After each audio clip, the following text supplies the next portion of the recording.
For Morningstar, I'm Karen Wallace. Here to discuss a few recent trends in the ETF universe is Ben Johnson. He's Director of Global ETF Research for Morningstar. Ben, thanks so much for being here. Thanks for having me, Karen. So first, let's talk a little bit about some fund flow news into ETFs. What's been going on there? ETFs are off to a record start to the year. So we've seen nearly $100 billion of new money invested in ETFs through the first 5 months of 2017. And what we've seen is that flows have been going in one of two directions, generally in.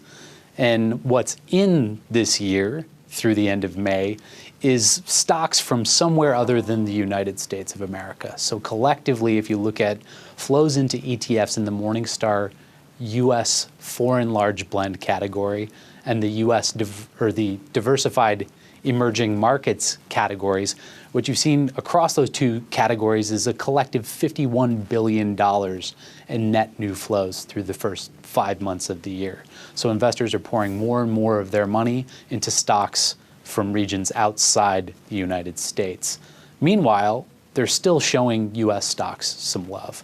So what we've seen simultaneously is about $27 billion of net new flows into ETFs in the US large blend category. So those are ETFs like the SPDR S&P 500 ETF, SPY, which is the largest S&P 500 index ETF. So on a relative basis, allocating more towards overseas stocks that, from a valuation perspective, look relatively cheap, paring back somewhat on US stocks, though still adding to their positions, looking relatively rich here stateside versus markets outside the States.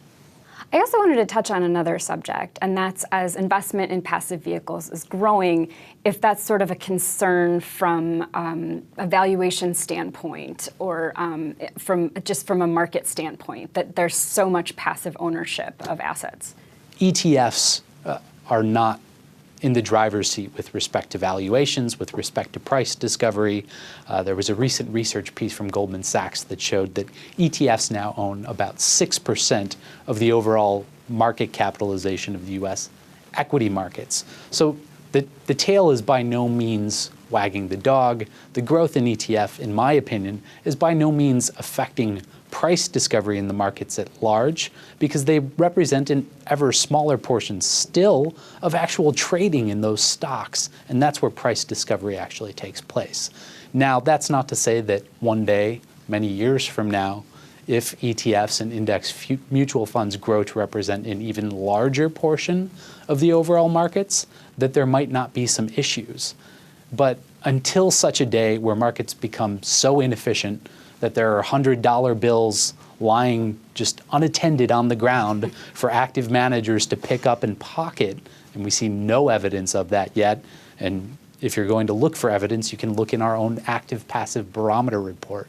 And what we see there is that active managers are having as difficult a time as ever adding value relative to their benchmarks.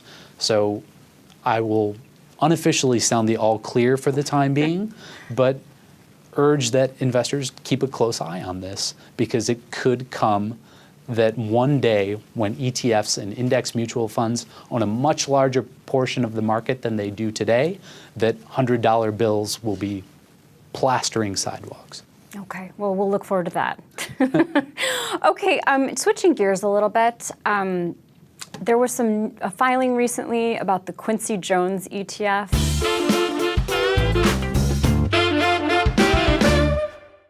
What is that, Ben? I don't know how to react anymore, to be quite honest. And we've long since gone from a point within ETF land, in product development in particular, that's crossed the border between true investor-centric innovation and just product proliferation.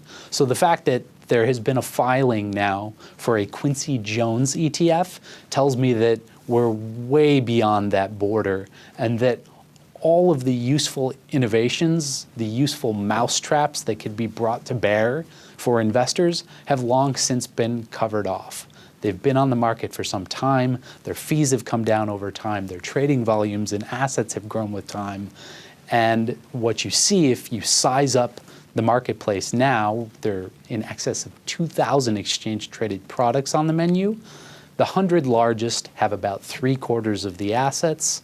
They've gotten about 3/4 of the flows over the past 3 years. They are uniformly broadly diversified, dirt cheap. They're basic core portfolio building blocks that are very useful for a wide spectrum of investors. Focus your time, attention, allocate your money in the direction of those funds, and if nothing else, get a chuckle out of the Quincy Jones ETFs that are in the works. Well, thanks so much for being here to share your perspectives. Thanks for having me. For Morningstar, I'm Karen Wallace. Thanks for watching.